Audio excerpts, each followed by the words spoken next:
एक युवक ने अपने पिता से शादी के कुछ साल बाद कहा कि मैं विदेश जाकर व्यापार करना चाहता हूँ। पिता ने उसकी मंजूरी दे दी। युवक अपने माँ बाप और गर्भवती पत्नी को छोड़कर व्यापार करने विदेश चला गया। उसने विदेश में कड़ी मेहनत की और धन कमाया और बहुत अमीर सेठ बन गया। लगभग 15 वर्ष धन कमाने में बीत गए तो उसे वापस घर लौटने की इच्छा हुई। पत्नी को पत्र लिखकर उसने आने की सूचना दी और जहाज में बैठ गए। वह सेठ कुछ दिनों बाद अपने नगर पहुंचा। नगर के एक चौराहे पर ही उसने देखा कि एक व्यक्ति एक बोर्ड के साथ खड़ा था। उस बोर्ड पर उसने लिखा था कि बेशकीमती ज्ञान के सूत्र। सेठ ने उस व्यक्ति के पास जाकर पता किया तो उसने बताया कि मैं बेशकीमती ज्ञान के सूत्र बेचता रहा हूँ। सेठ बोला, ठीक है, एक सूत्र मुझे भी दे दो।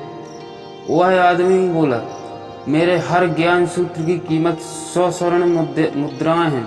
सेठ को यह सौदा महंगा तो लगा, लेकिन उसने एक ज्ञान सूत्र खरीद लिया। उस व्यक्ति ने सेठ को ज्ञान का सूत्र दिया, कोई भी कार्य करने से पहले 2 मिनट रुककर सोच लेना। सेठ ने वह सूत्र अपनी डायरी में लिख लिया। सेठ को अपने घर पहुंचते पहुंचते रात हो गई। सेठ ने सोचा, इतने सालों बाद लौटा हूं तो क्यों न सीधे पत्नी के पास पहुंचकर उसे सरप्राइज दूं। घर के चौकीदारों को इशारा से अंदर भी कुछ भी कहने से मना कर दिया और सीधे पत्नी के कमरे में गया। वहां का नजारा देखकर वह चौंक गया। उसने देखा कि उसकी पत्नी के साथ एक युवक सोया हुआ था। यह देखकर सेठ गुस्से से आग बबूला हो गया। वह सोचने लगा कि मैं परदेश में उसकी चिंता करता रहा और यह अन्य पुरुष के साथ सो रही है। आज मैं इन दोनों को जिंदा नहीं छोड़ूंगा। वह गुस्से से अपनी तलवार निकालकर दोनों पर वार करने ही जा रहा था। इतने में उसे 100 स्वर्ण मुद्राओं के बदले जो ज्ञान का सूत्र खरीदा था उसकी याद आ गई। कुछ भी कार्य करने से पहले 2 मिनट सोच ले। वह 2 मिनट सोचने के लिए रुका।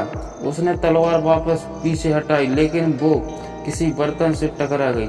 बर्तन के गिरते ही आवाज से पत्नी की नींद खुल गई।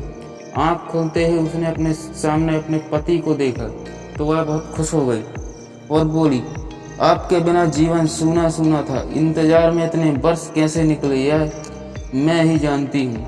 पत्नी ने इतना बोलकर पास सोए हुए युवक को उठाते हुए बोली, बेटा उठ जा, तेरे पिताजी आए हैं। युवक उठकर जैसे ही पिता को प्रणाम करने झुका तो माथे की पगड़ी सेठ के पैरों में गिर गई। उसके लंबे लंबे बाल बिखर गए। सेठ की पत्नी ने कहा, यह आपकी बेटी है, इसके सम्मान को कोई आँच न आए, इसलिए मैंने इसे बचपन से ही पुत्र के समान पालन पोषण और संस्कार दिए। यह सुनकर सेठ की आंखों में आंसू की धारा बहने लगी। उसने पत्नी और बेटी को गले लगा लिया और सोचने लगा, यदि आज मैंने उस ज्ञान सूत्र का अमल नहीं किया होता तो आवेश में आकर कितना अनर्थ हो जाता। मेरे हाथों से मेरा ही निर्दोष परिवार खत्म हो जाता।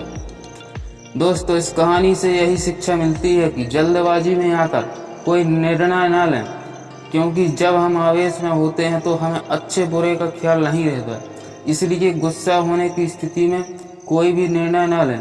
कुछ देर रुकें और दिमाग ठंडा होने दें और फिर सोचें क्या सही है क्या गलत।